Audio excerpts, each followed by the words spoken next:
প্রিয় শিক্ষার্থী বন্ধু, আশা করছি তোমরা অনেক বেশি ভালো আছো। আজকে আমি তোমাদের জন্য নিয়ে এসেছি এসএসসি 4.1-এর একটি সৃজনশীল প্রশ্ন। এটি বরিশাল বোর্ডের 2016 সালে এসেছিল। তো আসো আমরা প্রশ্নটি নিয়ে আলোচনা করি। প্রশ্নটিতে বলা আছে a = 4 to the power twice p plus 1 এবং b = 5 to the power m plus 1 divided by 5 to the power m to the power m minus 1 এবং c = 25 to the power m plus 1 divided by 5 to the power m minus 1 to the power m plus 1 এবং d একটি উপাত্ত দেওয়া আছে 3 to the power x plus 3 to the power 1 minus x। তাহলে ক নম্বর প্রশ্নে বলছে যে a = 128 হলে p এর মান নির্ণয় করো। তো শুরুতে আমরা ক নম্বর প্রশ্ন নিয়ে আলোচনা করি। তাহলে ক নম্বর প্রশ্ন দেওয়া আছে, আমরা লিখব পরীক্ষার হলে a = 4 to the power, এই যে এটা লিখব 4 to the power twice p plus 1, আর আমাদেরকে বলছে যে a = 128 হলে p এর মান কত। তাহলে আমরা লিখতে পারি a = 128। এরপরে আমরা কি করব, এখানে a এর মানটা বসে দেব, এই a এর মানটা। তাহলে এর মানটা যদি আমরা এখানে বসে দেই 4 to the power twice p plus 1 = 1 to 8। এই ওদের কাজগুলো করতে গেলে আমরা যদি কোনো যৌগিক সংখ্যা দেখি তাহলে যৌগিক সংখ্যাকে মৌলিক উৎপাদকে বিশ্লেষণ করে নেব। যেহেতু 4 একটি যৌগিক সংখ্যা, তাহলে একে যদি মৌলিক উৎপাদকে বিশ্লেষণ করি তাহলে আমরা পাবো 2 এর উপর 2, তার উপর পাওয়ার হলো twice p plus 1 = 2 এর উপর 7 করলে আমরা 128 পাবো। এরপরে আমরা ক্যালকুলেশন করব, বা আমাদের যে পাওয়ারের উপর পাওয়ার থাকলে গুণ হয়, তাহলে আমরা লিখতে পারি 2 দিয়ে আমরা এই পাওয়ারকে যদি গুণ করি তাহলে 2 দুগুণে 4 p, এই 2 দিয়ে 1 কে গুণ তাহলে প্লাস 2, 2 দিয়ে 1 কে গুণ করলে 2 কে 2, আর ডানে আমরা পাচ্ছি 2 to the power 7। তাহলে দুই পাশ থেকে যদি আমরা ভিত্তি বাদ দেই তাহলে আমরা অ্যান্সার পাচ্ছি 4p plus 2 = 7। দুই পাশ থেকে ভিত্তি 2 বাদ গেল, তাহলে আমরা পাওয়ার সমান পাওয়ার লিখতে পারবো। এখন যদি ক্যালকুলেশন করি, যেহেতু এখানে আমাদেরকে p এর মান আনতে বলছে, তাহলে আমরা p-টা এই পাশে রাখি 4p 7 - 2, এই 2 বাম থেকে ডানে গেলে মাইনাস হবে। p-টা 4 এর সাথে কি আছে, গুণ, তাহলে আমরা লিখতে পারি 4p = 7টা থেকে 2টা গেলে 5টা পাবো। এরপরে যদি আমরা ক্যালকুলেশন করি,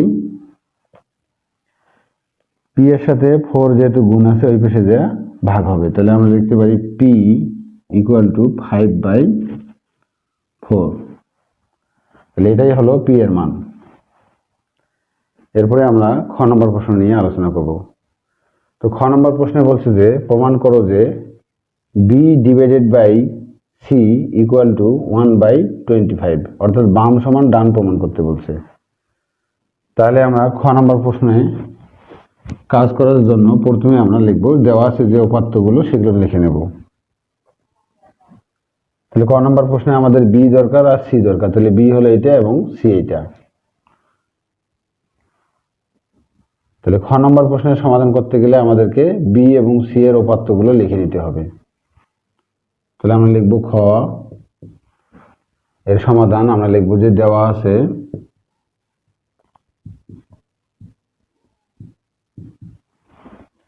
b = 5 to the power m plus 1 divided by 5 এর উপর m এবং তার উপর পাওয়ার হলো m - 1, এবং আমাদেরকে লিখতে হবে c = 25, তার উপর পাওয়ার হলো m plus 1, 5 to the power m - 1, তার উপর পাওয়ার হলো m plus 1। তো প্রশ্নের এই অধ্যায়ের প্রশ্নের সমাধান করতে গেলে তোমাদেরকে খেয়াল রাখতে হবে, যদি কোনো যৌগিক সংখ্যা থাকে তাহলে যৌগিক সংখ্যাকে মৌলিক উৎপাদকে বিশ্লেষণ করে নিতে হবে, তাহলে সমস্যাটি খুব সহজেই সমাধান করতে আমরা পারবো।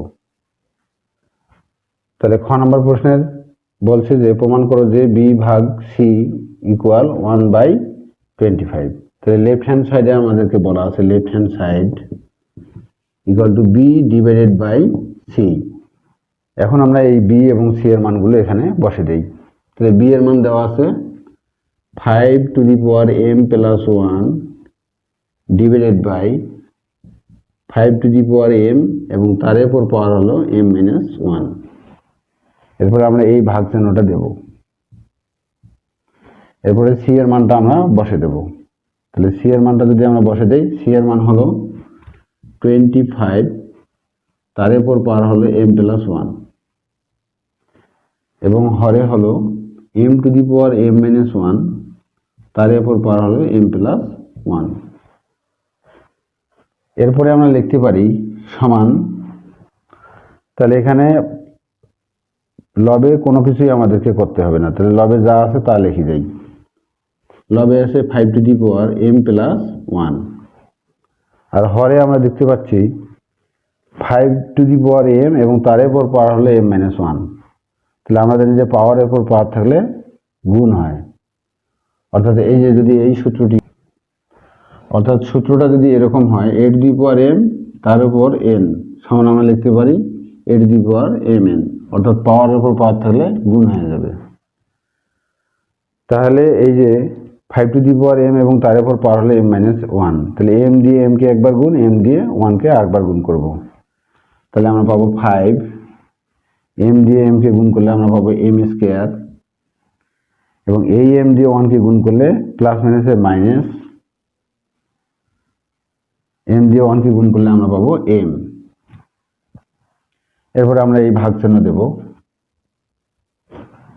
তারপরে যেহেতু 25 একটি যৌগিক সংখ্যা, তাহলে 25 কে ভাঙে নেব। 5 এর উপর স্কয়ার, তার উপর পাওয়ার হলো m+1 আর হরে আমরা দেখতে পাচ্ছি 5, অর্থাৎ 5m-1 এবং তার উপর পাওয়ার হলো m+1। তাহলে এই m-1 এবং m+1 আমরা জানি যে পাওয়ারের উপর পাওয়ার গুণ হয়, তাহলে এটা দিয়ে এটাকে যদি আমরা গুণ করি তাহলে a² - b² এর সূত্র হয়ে যাচ্ছে, অর্থাৎ m+1 × m-1 সমান আমরা লিখতে পারি m² - 1²। তাহলে এরপরে আমরা প্রথমে 5 লিখব, এটা আর এটা যদি আমরা গুণ করি তাহলে আসছে m² - 1। এরপরে আমরা এই লাইনটা থেকে ক্যালকুলেশন করব। তাহলে ক্যালকুলেশন করলে দেখো আমরা কি পাই, আমাদেরকে কিন্তু আউটপুট 1/25 নিয়ে আসতে হবে। এই লাইনের পরে আমাদেরকে যেটা লিখতে হবে সমান, এরপরে আমাদেরকে যেটা করতে হবে, এই লাইনের পরে আমাদেরকে যেটা লিখতে হবে সেটা আমি এখানে লিখতেছি। আমরা দেখতেছি ভিত্তি একই, আমরা জানি যে ভিত্তি যদি একই হয় ভাগের সময় এই যে সূচক বা পাওয়ারগুলো বিয়োগ হয়ে যায়, অর্থাৎ যদি এরকম হয়, সূত্রটি এরকম a⁴m ডিভাইডেড বাই a⁴n সমান আমরা লিখতে পারি এখানেও ভিত্তি a এখানেও ভিত্তি a, দুইটাই এর মধ্যে যদি একটা a লিখি তাহলে লবের ঘাতটা আগে লিখতে হবে, বিয়োগ হরের ঘাতটা পরে। এই সূত্রটি প্রয়োগ করে আমরা এই ভগ্নাংশটির কাজ করব। তাহলে এখানেও ভিত্তি 5 এখানেও ভিত্তি 5, তাহলে দুইটা 5-এর মধ্যে থেকে একটা 5 আমরা লিখব, লবের পাওয়ারটা আগে লিখব, তাহলে হরের পাওয়ারটা হয়ে যাবে বিয়োগ, লিখতে পারি আমরা m² - m। এরপরে এই ভাগ চিহ্নটা দেই। এখানে যেটা আমরা করতে পারি, হরে আমরা দেখতে পাচ্ছি 5m² - 1 আর লবে আমরা দেখতে পাচ্ছি 5 আছে আর তার উপর পাওয়ার 2 এবং তার উপর পাওয়ার হলো m+1। তাহলে আমরা জানি যে পাওয়ারের উপর পাওয়ার থাকলে গুণ হয়, যে এই সূত্রটি প্রয়োগ করবে এখানে। তাহলে আমরা 5 লিখে যাই এবং 2 দিয়ে m+1 কে যদি আমরা গুণ করি তাহলে আমরা পাচ্ছি 2m + 2। এরপরে আমরা যদি ক্যালকুলেশন করি তাহলে আমরা পাবো 5 লিখে যাই m+1, আমরা জানি যে মাইনাস চিহ্ন দিয়ে কোনো সংখ্যাকে যদি আমরা গুণ করি তাহলে চিহ্নের পরিবর্তন হয়, তাহলে আমরা যদি এখানে গুণ করি তাহলে প্লাস মাইনাসে মাইনাস এম স্কোয়ার, এই মাইনাস দিয়ে এই মাইনাসকে গুণ করলে প্লাস পাবো, তাহলে অনলি এম লিখবো। এরপরে এই ভাগ চিহ্ন দিই, দুইটা পাশের মধ্যে থেকে একটা পাশ আমরা লিখবো, কারণ ভিত্তি একই হলে পাওয়ারগুলো ভাগের সময় বিয়োগ হয়ে যায়, তাহলে লবের পাওয়ারটা আমরা আগে লিখবো, অর্থাৎ এই সূত্রটি এখানে প্রয়োগ করব। তাহলে আমরা লিখতে পারি 5 টয়েস এম প্লাস 2 লবের পাওয়ারটা বিয়োগ হরের পাওয়ারটা এম স্কোয়ার মাইনাস 1। এখন আমরা ক্যালকুলেশন করলে পাবো 5, তাহলে এখানে একটা এম এখানে একটা এম, তাহলে এম হলো দুইটা, মাইনাস এম স্কোয়ার এবং প্লাস 1 ভাগ চিহ্ন। এরপরে আমরা এই পাঁচটা লিখে যাই, টয়েস এম প্লাস 2 মাইনাস দ্বারা আমরা এই রাশিটাকে গুণ করবো, তাহলে প্লাস মাইনাসে মাইনাস এম স্কোয়ার, এই মাইনাস দিয়ে এই মাইনাসকে গুণ করলে আমরা পাবো প্লাস। এরপরে আমরা ক্যালকুলেশন করলে আমরা পাবো 5 to the power twice M minus M square plus 1 ভাগ চিহ্ন দেই, plus 5 to the power twice M, এরপরে মাইনাস এম স্কোয়ার, এখানে দুইটা হলো প্লাস এবং এখানে একটা হলো প্লাস, তাহলে প্লাস পাবো আমরা তিনটা। এরপরে আমরা দেখতে পাচ্ছি যে এই যে এরপরে আমরা দেখতে পাচ্ছি এখানেও 5 ভিত্তি এখানেও 5 ভিত্তি, এবং ভাগ চিহ্ন থাকার কারণে দুইটা ভিত্তির মধ্যে থেকে কিন্তু আমরা একটা ভিত্তি লিখতে পারবো। আমরা জানি যে ভিত্তি যদি একই হয় তাহলে এই পাওয়ারগুলো, এই যে পাওয়ারগুলো আছে বা সূচকগুলো ভাগের সময় বিয়োগ হয়ে যায়, তাহলে আমরা লিখতে পারি 5, তাহলে ভাগ চিহ্নের সামনে যেটা আছে তার পাওয়ারগুলো আগে লিখবো, twice M minus M square plus 1, যেহেতু ভাগ চিহ্ন আছে তাহলে এর পাওয়ারটা হয়ে যাবে এখন বিয়োগ, তাহলে আমরা লিখতে পারি বিয়োগ twice M minus M square এবং এই প্লাস 3। এখন ক্যালকুলেশন করলে আমরা পাবো 5 to the power twice M minus M square plus 1 plus মাইনাসে মাইনাস টয়েস এম, এই মাইনাস দিয়ে এই মাইনাস গুণ করলে আমরা পাবো প্লাস এম স্কোয়ার প্লাস মাইনাসে মাইনাস 3, তাহলে ক্যালকুলেশন করলে আমরা পাবো এই মাইনাস টয়েস এম এবং প্লাস টয়েস এম কাটা, plus M square minus M square কাটা, মাইনাস আছে 3টা এবং প্লাস আছে একটা, তাহলে 5-এর উপর আমরা পাবো -2। এটা যদি আমরা ক্যালকুলেশন করি আমরা জানি যে ইনভার্স মানে উপরে 1, যার উপর ইনভার্স দেওয়া আছে, তাহলে 5-এর উপর ইনভার্স আছে 2, তাহলে সেটা আমরা লিখবো 5 টু দি পাওয়ার 2। ক্যালকুলেশন করলে আমরা পাবো উপরে 1, 5-এর উপর স্কোয়ার মানে দুইটা 5 গুণ করলে আমরা পাবো 25, আর this is right hand side.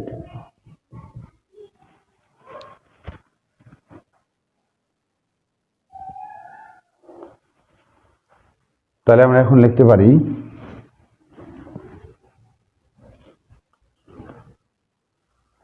Left hand side equal right hand side. যেহেতু প্রমাণ করতে বলছে তাহলে বামটা নিয়ে আমরা কাজ শুরু করে দিছি, ডান পাশটা আমরা পেয়েছি, অতএব আমরা এখানে লিখব প্রুভড। প্রিয় শিক্ষার্থী বন্ধু, এরপরে আমরা গ নম্বর প্রশ্ন নিয়ে আলোচনা করব। তো দেখো গ নম্বর প্রশ্নে কি বলা আছে। গ নম্বর প্রশ্নে বলা আছে যে ডি ইকুয়াল 4 হলে এক্স এর মানটা নির্ণয় করো। তাহলে ডি কোনটা? এটা হলো ডি। তাহলে আমরা লিখতে পারি ডি ইকুয়াল 4। তাহলে গ নম্বর প্রশ্নের সমাধান হলো, দেওয়া আছে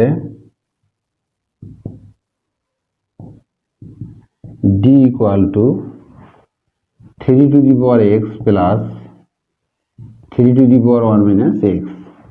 তো প্রশ্নে বলা আছে যে ডি এর মান যদি 4 হয়ে যায় তাহলে এক্স এর মানটা বের করো। তাহলে এখন আমরা কাজ যদি শুরু করে দিই তাহলে আমরা লিখবো এখন ডি ইকুয়াল টু 4। তাহলে ডি এর মান কোনটা? এটা। তাহলে এখানে যদি আমরা বসে দিই 3 to the power x plus 3 to the power 1 minus x equal to এই 4 লিখবো। অর্থাৎ এই যে ডি এর মানটা আছে এখানে ডি এর সোজা আমরা বসে দেবো এবং 4 সমান চিহ্নের পরে লিখবো। এরপর যদি আমরা ক্যালকুলেশন করি তাহলে আমরা লিখতে পারি 3 to the power x plus, আমরা জানি বিয়োগ কখন হয়, বিয়োগ ভিত্তি যদি একই হয় তাহলে বিয়োগের সময় ভাগ হয়ে যায় আর ভাগের সময় বিয়োগ হয়ে যায় পাওয়ারটা। তাহলে আমরা লিখতে পারি 3 to the power 1 divided by 3 to the power X. অর্থাৎ এই দুইটা ভিত্তির মধ্যে থেকে যদি একটা ভিত্তি লিখি তাহলে লবের পাওয়ারটা আগে বিয়োগ হরের পাওয়ারটা হয়ে যাবে। অর্থাৎ এই দুইটা ভিত্তির মধ্যে থেকে যদি আমরা একটা ভিত্তি লিখি তাহলে লবের পাওয়ারটা আগে লিখতে হবে, বিয়োগ চিহ্নের পর হরের পাওয়ারটা লিখতে হবে। ইকুয়াল আমরা কি লিখতে পারি 4। এরপর যদি আমরা ক্যালকুলেশন করি তাহলে আমরা পাবো 3 to the power x plus 3 এর উপর 1 মানে অনলি 3 এবং নিচে হলো 3 to the power X equal to 4। আমরা দেখতে পাচ্ছি এখানেও 3 টু দি পাওয়ার এক্স আছে, এখানেও 3 টু দি পাওয়ার এক্স আছে। তাহলে আমাদেরকে এখন যেটা করতে হবে যে ধরি 3 to the power X equal to M. ধরি করলে এর সমাধানটা অনেক বেশি সহজ হবে। তাহলে 3 to the power X equal two যদি আমরা এম ধরি তাহলে এই সমীকরণের মধ্যে কি দাঁড়ায়, তাহলে আমরা লিখতে পারি তাহলে প্রদত্ত সমীকরণটি হলো, তাহলে এটার মান আমরা ধরে নিয়েছি এম, অর্থাৎ যেখানে 3 টু দি পাওয়ার এক্স পাবো সেখানে এম বসে দেবো। তাহলে আমরা লিখতে পারি এম প্লাস উপরে হলো 3 আর নিচে হলো অনলি এম ইকুয়াল টু 4। এবার যদি আমরা ক্যালকুলেশন করি তাহলে আমরা পাবো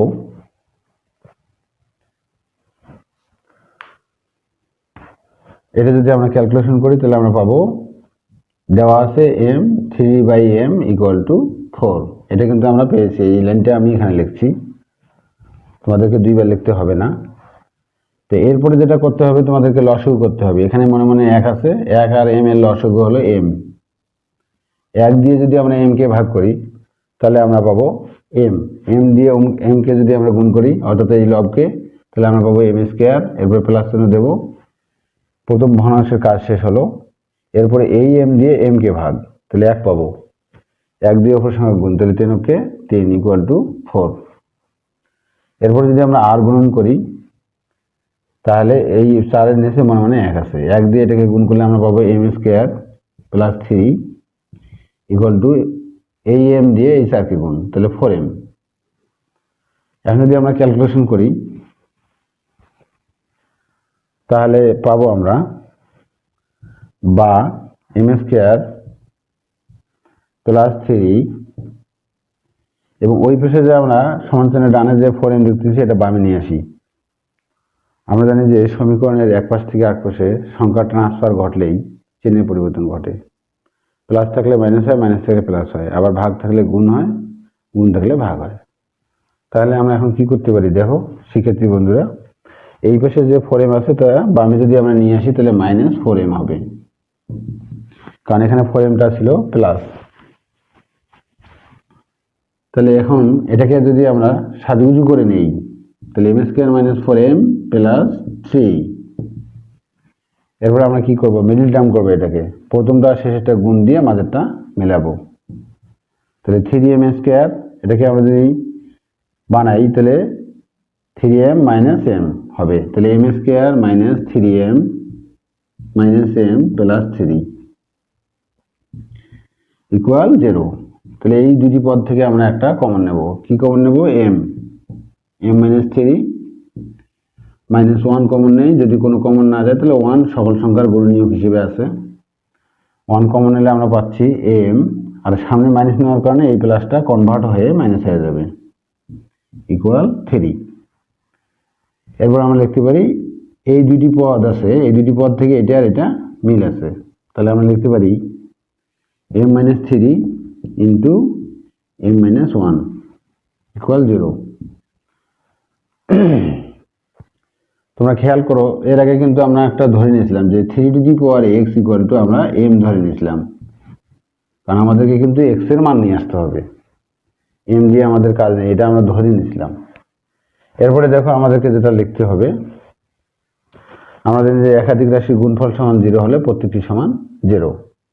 তাহলে আমরা লিখতে পারি m - 3 ইকুয়াল টু 0, এবং 3 কে এই পাশে ট্রান্সফার ঘটালে প্লাস হবে, এবং m এর মান যেহেতু আমরা 3 ধরছি, তাহলে আমরা এখানে লিখতে পারি m এর পরিবর্তে 3 ইকুয়াল টু 3। 3 এর পাওয়ার মনে মনে কিন্তু 1 আছে, তো মনে মনে পাওয়ার যদি 1 থাকে, দুই পাশ থেকে ভিত্তি 3 বাদ, তাহলে সমান আমরা লিখতে পারি x ইকুয়াল টু 1। তাহলে x এর একটি মান আমরা পেয়েছি। আবার আমরা m - 1 ইকুয়াল টু 0 লিখতে পারবো, তাহলে আমরা লিখতে পারি অথবা m - 1 ইকুয়াল টু 0। এরপরে যদি তোমরা ক্যালকুলেশন করো, তাহলে m এখানে থাকলো, 1 ট্রান্সফার ঘটলো, 1 হলো। m এর পরিবর্তে দেখো আমরা কিন্তু 3x বসাতে পারি, কারণ 3x মানে m ধরছি আমরা, তাহলে এখানে আমরা লিখতে পারি 3x ইকুয়াল টু 1। যেহেতু আমাদেরকে চলকের মান নিয়ে আসতে হবে, তাহলে এখানে ভিত্তি হলো 3, তাহলে এই পেশেও আমাদেরকে 3 নিয়ে আসতে হবে, নাহলে ভিত্তি ভ্যানিশ না করলে আমরা কিন্তু চলক পাবো না।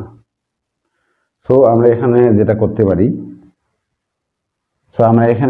পারি, বামে যেহেতু ভিত্তি 3 আছে, তাহলে ডানেও আমরা ভিত্তি 3 নিয়ে আসবো। 3x ইকুয়াল টু 3 0, কারণ আমরা সূত্র জানি যে কোনো কিছুর উপর 0 ইকুয়াল টু আমরা জানি 1। তাহলে দেখো 3 এর উপর যদি আমি 0 বসে দেই, তাহলে 1 চলে আসবে, আর বামে যেটা আছে 3x সেটা আমি লিখছি, তো দুই পাশ থেকে এই ভিত্তি 3 বাদ, সমান আমরা লিখতে পারি পাওয়ার সমান পাওয়ার। সো এটা হলো তোমার x এর আরেকটি মান। তাহলে x এর মান কটা হলো? x ইকুয়াল টু 1 হয় অ্যান্সার, আবার x ইকুয়াল টু 0 হবে অ্যান্সার। ঠিক আছে বন্ধুরা, আশা করছি ভিডিওটি তোমাদেরকে ভালো লেগেছে, আর ভিডিওটি ভালো লাগলে অবশ্যই তোমার বন্ধুদের মধ্যে ভিডিওটি শেয়ার করে দাও।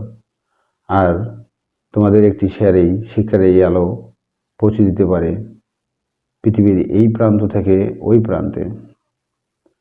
আর তোমরা এরকম নিয়মিত ভিডিও দেখার জন্য আমার এই চ্যানেলটি সাবস্ক্রাইব করে বেল আইকনটি প্রেস করো, আর বেল আইকনটি প্রেস করলে নতুন ভিডিও আপলোড করার সাথে সাথে তোমাদের কাছে নোটিফিকেশন চলে যাবে। ভালো থাকবে, আবারও হাজির হব তোমাদের সামনে নতুন একটি ভিডিও নিয়ে। দেখার আমন্ত্রণ জানিয়ে আজকে এখানে বিদায় নিচ্ছি। আল্লাহ হাফেজ।